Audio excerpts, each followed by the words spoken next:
Hey everybody, welcome back to the channel.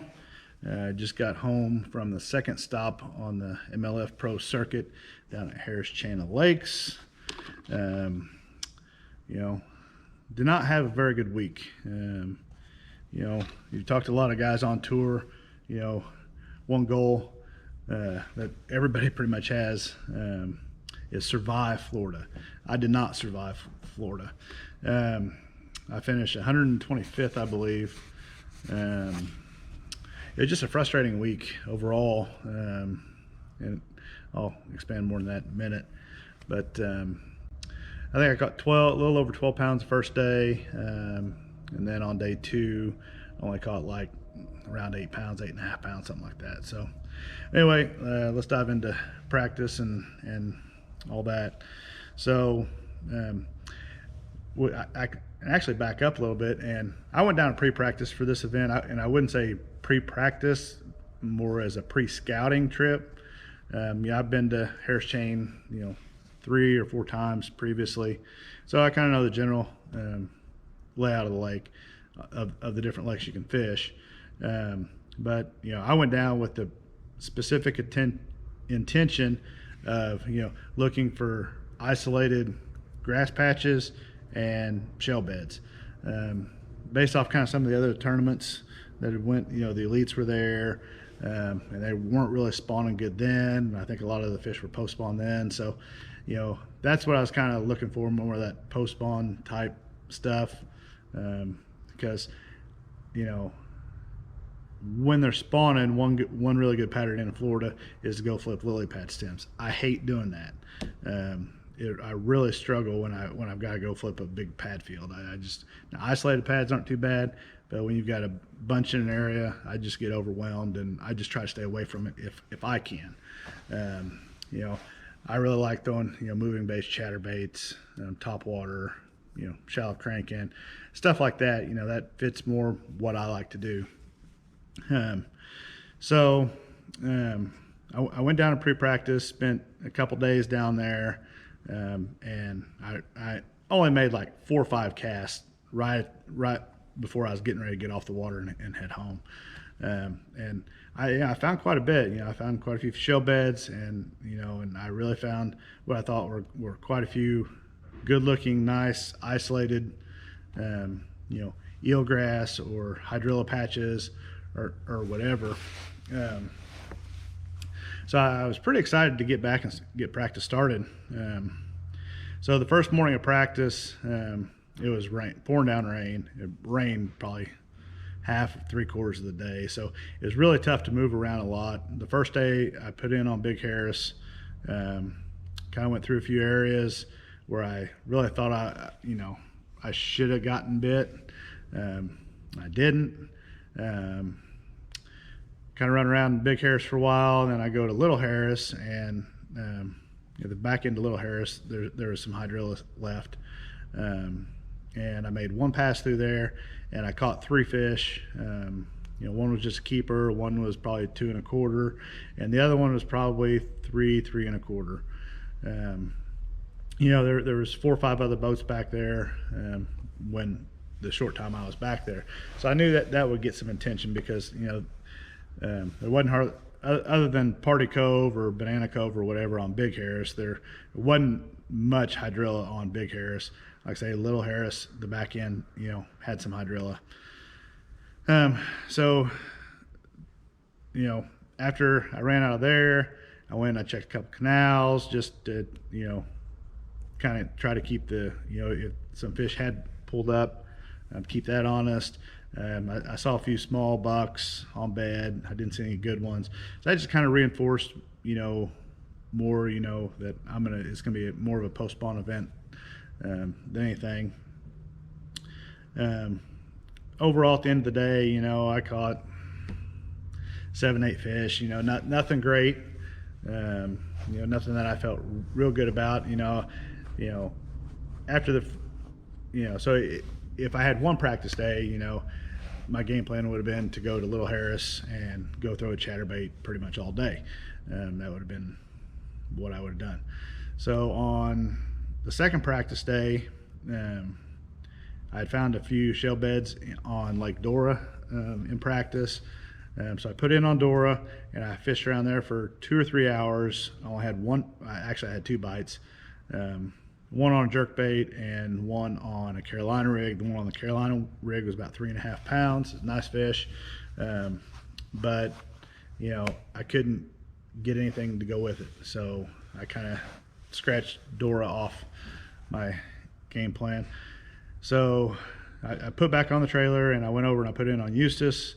And I found one area in pre-practice that had some grass. It's kind of out in front of some canals, kind of a good staging spot, you know, for fish either coming in, going into the canals, or coming out. You know, they'll, you know, post spawn, stage on that grass and feed back up. And I went down through one stretch that, you know, I really thought had a lot of potential. And you know, I spent probably 30 minutes, 45 minutes, you know, fishing down through one stretch with a jerkbait and chatterbait and crankbait, and I never had a bite.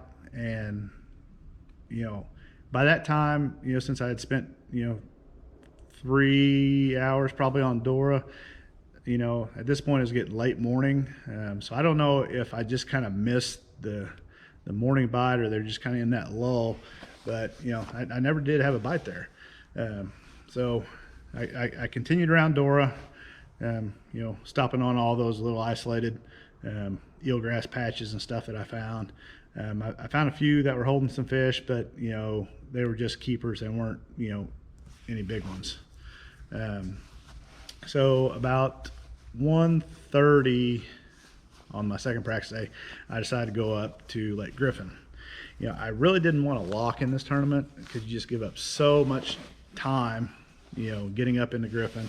You know, you're really giving up 2 hours worth of fishing a day.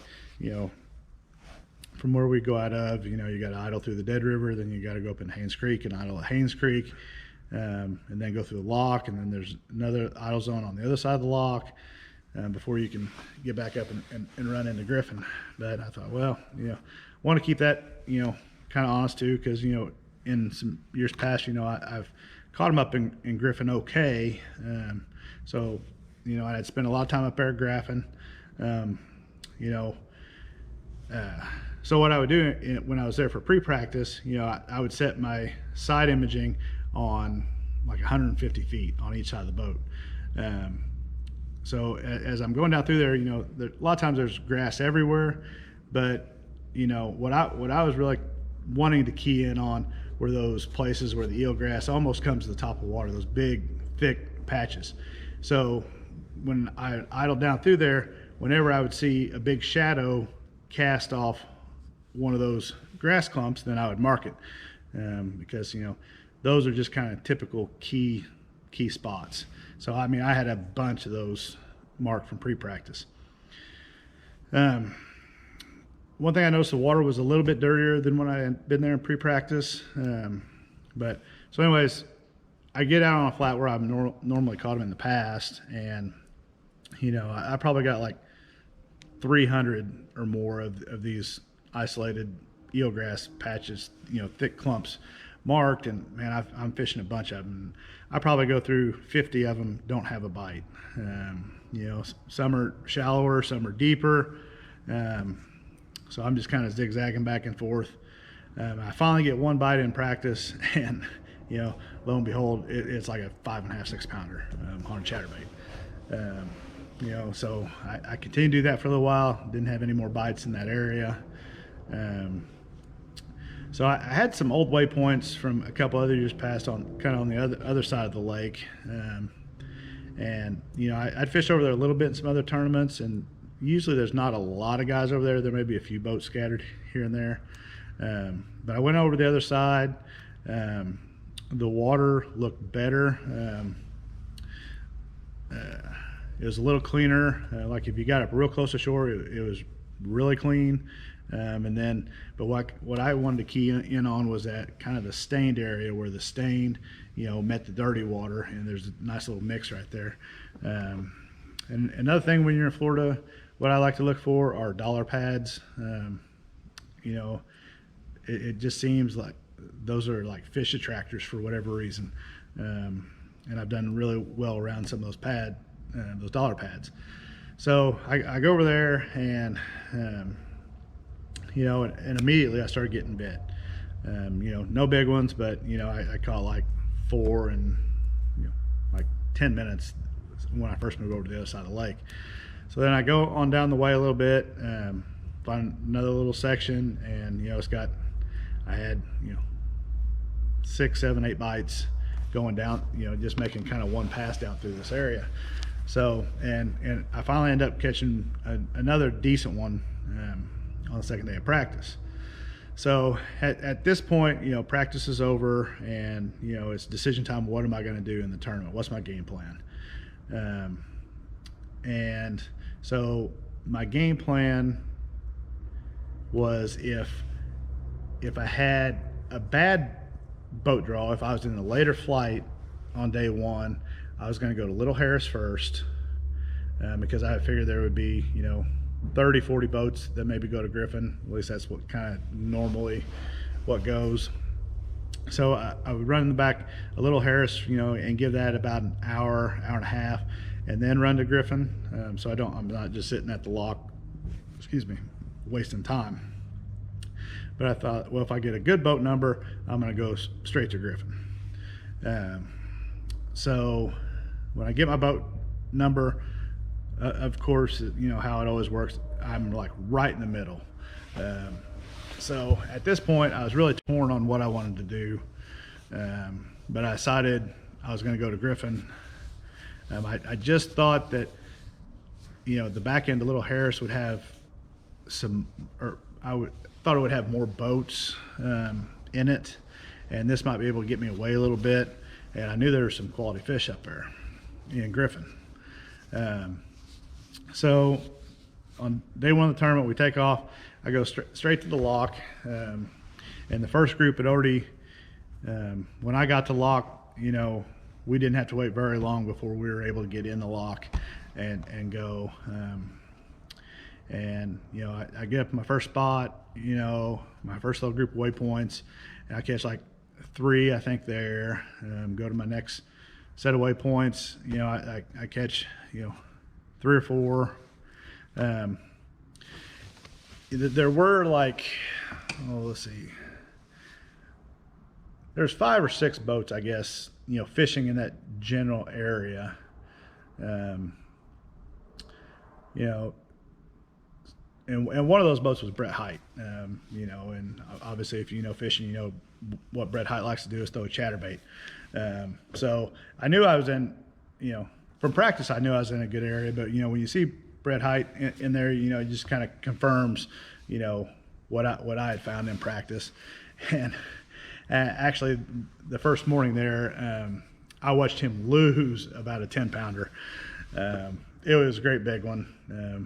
He was probably 50, 60 yards away from me. And I mean, it looked like he had an alligator. It was just, it was nuts. So it kind of sucked, he lost the big one. So I finally caught my limit, and I probably caught 30 fish on day 1. But I just was having trouble getting that better bite. And, I wasn't certain why I wasn't getting that better bite. Maybe I was reeling too fast. Maybe I wasn't reeling fast enough. I wasn't, popping it when it come off the grass. I don't know. Some days you just figure that out pretty early in the day, whether they want it fast or slow or what. And, and I really felt like I was doing, a few casts I'd reel it really fast. Other times, I'd slow it down and kind of work it a little more. It just didn't seem to matter. When I caught one, it was just, pound and a half, 2-pounder. So I kind of ran around. Griffin had a few other areas that I had caught a few fish in. Like I say, caught a few more. And I came back to that area about 30 minutes before I needed to head back to the lock. And I was kind of going out through there, got right to my waypoint, fire out there. And, I just kind of felt it hit it, but then I kind of lost contact with my chatterbait. And if you watch my video, you'll see, I kind of set the hook and then I just start reeling. I mean, that fish is like swimming at me so fast. I don't know what the fish was thinking, but and I finally catch up to him, like almost right at the boat, and and I finally get a hook in him. Is my best fish today. It's probably 5.5 pounds. It's actually the second or third fish I had do that that day. So I don't know if the other two were big ones as well, or if that was just kind of a fluke or whatever. But so I go back to the lock, and then I stop in a few places in Eustis, and never had another bite. And like I say, I weigh in 12 something the first day. So kind of the second day, my game plan was pretty much going to be the same. One thing to note, on day one, the wind was blowing pretty much out of the north. And that evening, it had kind of switched out of the northeast to east-northeast, and that's kind of the side of the lake I was fishing on. So on day two, I decided I'm going to go right back to the lock again. And same thing, when I get there, they're just finishing up the first group, and we get right in. And I decided I was going to start on a little bit different place, because I had like one little point that just like every time I rolled through there the first day, I caught 2 or 3. So I stopped there first, put my poles down, and I make like 25, 30 casts, and I don't have a bite. And I knew right then something was different. Still kind of low lightish conditions, but I could tell that the wind had pushed some of that dirtier water. It wasn't no longer a nice little mix of stain. It was definitely dirtier in that whole stretch where there's 5, 6 of us fishing. So I could look up towards the bank and still see it was clear up towards the bank. So I said, well, I'm going to push shallower. Maybe those fish have moved with that water a little bit. So I go down through there and I fish 200-300 yards, and I finally catch my first one. Then I go a little bit further, and actually I see a fish bust on top of the water, and it was a big one. And if you look close on video, you can see the one fish bust. The first cast over there, he didn't bite it. The second cast over there, I catch one. I'm certain it's not the one that was chasing the shad. But I catch my second one of the day, and it was maybe a 2-pounder. And then I go a long time. I actually had 3 or 4 like short strikes. It's just like they weren't getting it real good. And so at this point, it's getting 11-ish, and I've still only got a couple. So at this point, I'm kind of going into almost like a little practice mode again. Just running some water that I haven't seen yet. And I go fish one area and I catch my third one. And then, let's see. I came back up the lake a little bit and kind of at the mouth of the canal. I picked up a jerkbait, and I caught one. It's probably my best fish of the day on a jerkbait. And then I go to kind of the mouth of the next canal, and there's actually a lot of hydrilla around the mouth, and it looked really good. I didn't have any bites right there, but there to the north of me, there's a small lily pad field. So I kind of worked my way up through there, throw my chatterbait, and I finally catch my 5th one. So at this point, I thought I'm gonna go back to the area. I caught that big one late the first day. I thought, maybe I'll run back up there and catch, maybe another big one. So run back up there, no bites. So my original plan was to lock back through around 3 o'clock, and this is about 130, 145. I decided to pull the plug. I needed to make something happen. So I thought, well, I'll run back in and maybe go to Eustis, go through one area there, and then I was going to run to the back end of Little Harris. Sometimes I hate maybe running into an area, on day 2 that I wasn't in on day 1.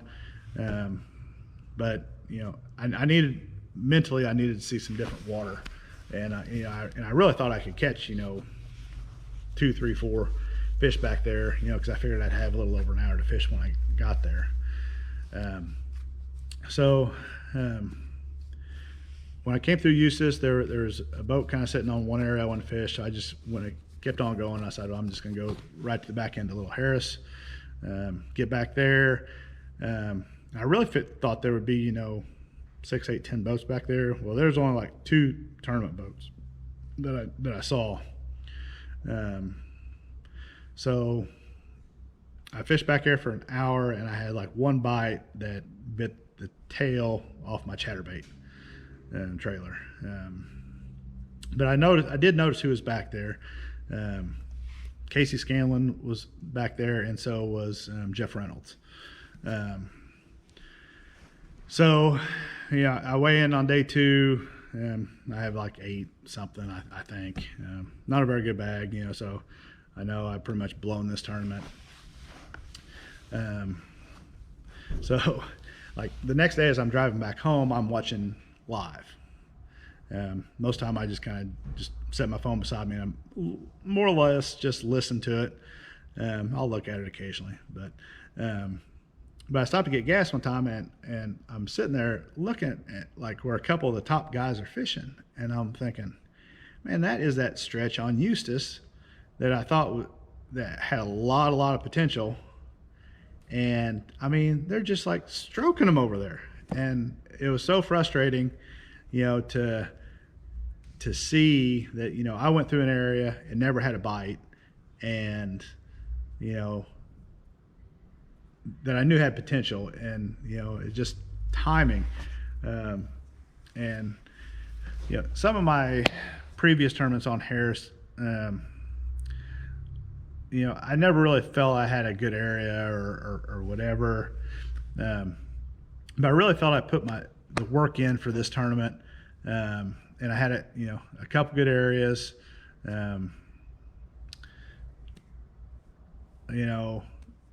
Casey Scanlon and Jeff Reynolds in the back of Little Harris both made the cut. Jeff, I think on day 3, caught like a 27-pound bag back there. But that's just part of decision making, and if I've got a bad boat number on day 1, there's no question I was going to the back end of Little Harris. Would I have caught him back there? I don't know. But it's just weird how certain little decisions can really make or break a tournament. And based off looking down the standings, you see me down 125th, you think, wow, heck, he didn't have a clue on what was going on. Well, I don't really feel like that's the case at all. I really felt I kind of knew what was going on. I was doing what I like to do, but I just did not. I got one good bite the first day, and typically in Florida, you have to, if you catch one big one each day, you're probably going to get paid. If you catch 2 big ones, you're going to have a really good finish. You catch 3 big ones a day, you're going to make the top 10. So, I missed, catching that big one on day 2 that, probably would have got me paid. But, that's just the way it goes. I don't regret any of my decision making in that event.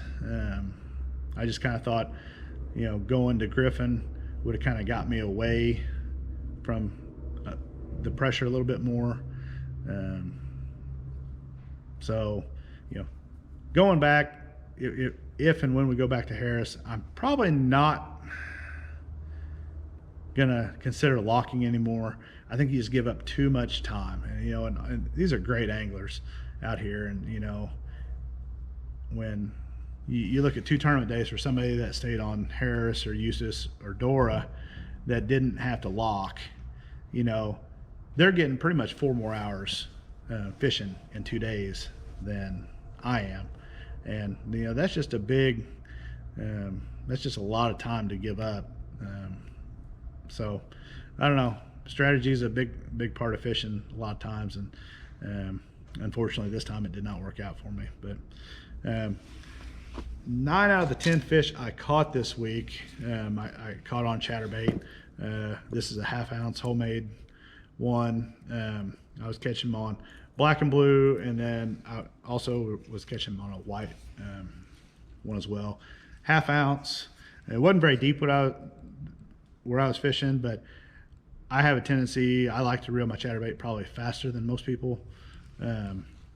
So just to kind of keep it down in the water column a little bit, that's why I chose the 1/2 ounce. I did have some 3/8 tied on. I didn't even throw it one time though. But I was throwing it on 16-pound line on the new Denali Lithium Pro 7.4 heavy frog rod. It's just, I use the frog rod for a lot of different stuff, but I really like it for chatterbait, especially around grass. You know, when you kind of get hung up, it's got, you know, plenty of backbone to, you know, snatch it out of the grass. And a lot of times that's when you get your bites. But overall, so we've got, I think, probably about a month off now before we head to our next event in Pickwick towards the latter half of April. I think it starts on the 21st of April. So, yeah, definitely need to rebound next event. So if you have any questions, drop a comment below, and thanks for watching, and talk to you later.